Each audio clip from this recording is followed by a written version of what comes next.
So up next, we have a leader in negotiating some high-profile deals between high-profile artists and high-profile brands, and she knows all about the importance of those relationships. Please welcome the president and founder of MAC Presents, Marcie Allen. Thank you. I apologize if I'm a little rusty. I literally just got off a plane from New York, but I'm so honored to be here today, and thank you so much to Tom and everybody, and just have to say this is an unbelievable event. This is my motto right here. Anyone who knows me over the past 21 years knows that there is absolutely a special place in hell for women that don't help other women. Don't forget it. I thought today, I speak a lot to universities, I mentor women, to all my employees in New York, about what you have to do to succeed in this industry, this cruel, dark world that we all live in daily because we love it so much. We're excited every morning that we get up. We look forward to getting to work, and we can't wait to see what the day might hold. So I decided today that I'm going to do a little reflection back on all of my firsts. This is probably the one that I'm the most proud of. After 5 years in the music industry, even though I had started when I was 16, answering phones with my aunt who manages Charlie Daniels Band, I worked at his management office out in Lebanon, Tennessee, and then booked for 3 years for my sorority trial at Rhodes College in Memphis Book Bands, and that's where I got the bug.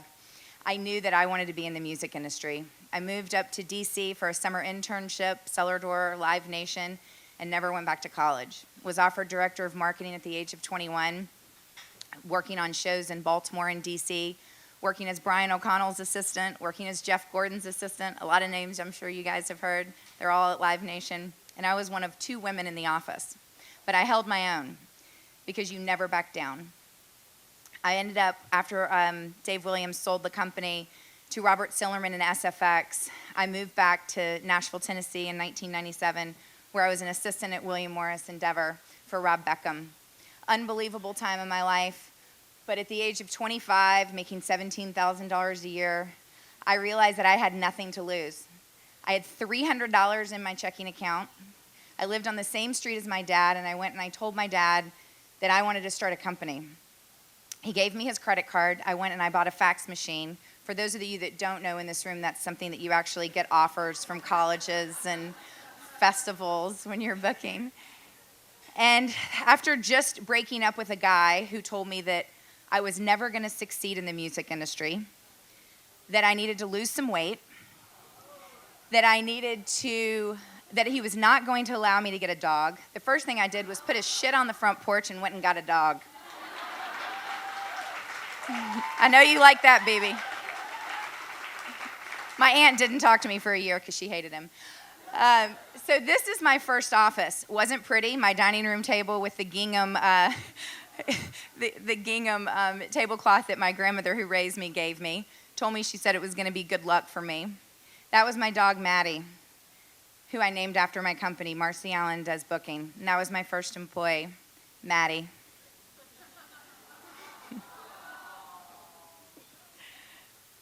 So this was my first real office. It took me about a year, but I finally moved to Music Row. And I tell all of these different stories and mention these names because I know so many people in here know these people. I shared an office 5 feet away from me was Rick Wetzel of Great Big Shows, who's still very prevalent in Nashville and kicking ass. This is my office now. I show this not to brag. I show this because I lived out a country song.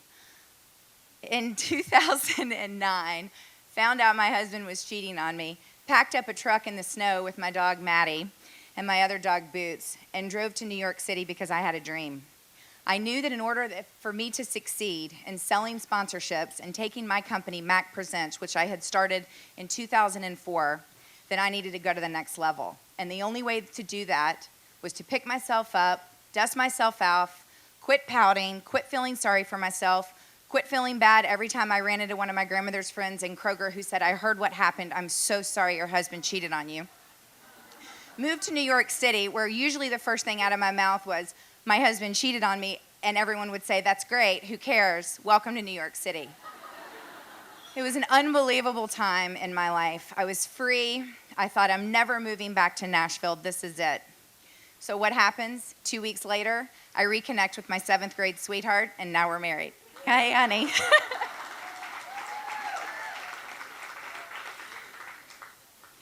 So this was my first job, as I mentioned, Cellar Door Live Nation. They had just opened up Nissan Pavilion in Manassas, Virginia. I had given up being president of my sorority at Rhodes College, living with all my friends off campus, because I had a dream. And I keep saying I had a dream because I live out my dream every day, and I am so thankful.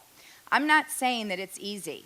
And I tell these very personal stories whenever I get up, and even when I'm speaking at NYU last night, I started talking about it, and I think there was a little bit of a gasp when I started talking about cheating and divorce, but it's a badge of honor, and I'm proud of it.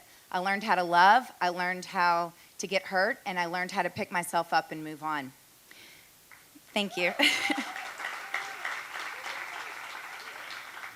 This was my first music conference. So for everyone who's out there, events like this, Billboard conferences, South by Southwest, CES, whatever conference it is an unbelievable opportunity for you to get out and meet people that you would never have the chance to meet. It's that first impression. My grandmother would always say to me, what's your elevator pitch? Which in 30 seconds tell me what you do. I could never do that, and I think she died not knowing exactly what I did, because I would ramble on and on about how I was connecting the bridge between brands and artists. And one time I saw one of her friends, I think again it was at Kroger, and she thought that I was booking acts for a circus.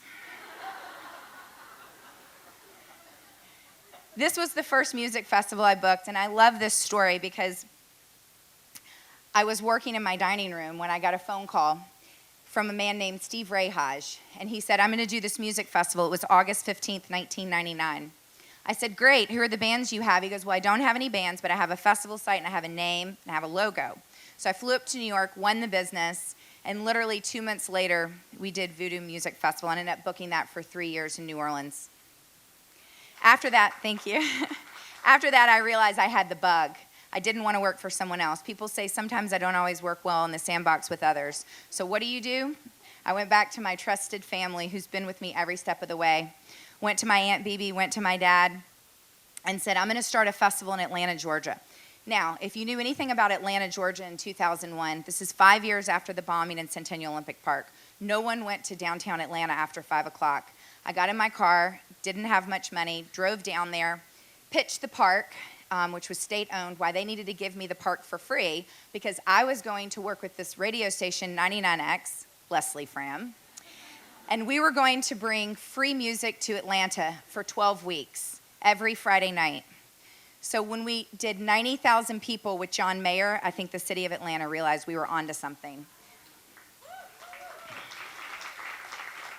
I talk about my mentors all the time, Kara Lewis, Marcia Vlasic. Find those women that inspire you. Find those women that will help you, and be fierce and loyal and protect your relationship with them. Don't ever forget that there is no deal, that is worth a relationship.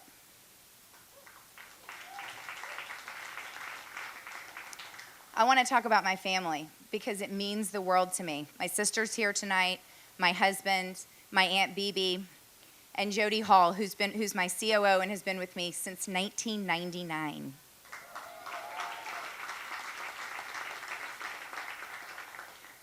I can't believe I actually finished with a minute left. So I think my advice to everyone here today would be, follow your dreams and don't be afraid to fail forward. People say to me, why did you move to New York? I said, because it was an opportunity for me to start fresh, to start new. I knew in my heart that I love Nashville, and I'm so excited now to be able to go back and forth and live in both cities. But don't be afraid to make a big change in your life. It's hard. But you know what? When you're at rock bottom, there's nowhere to go but up. Thank you very much.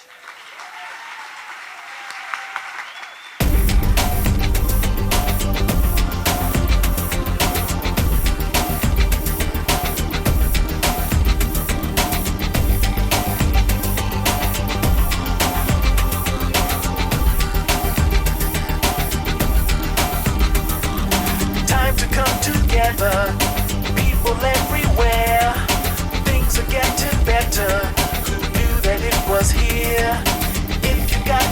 patience.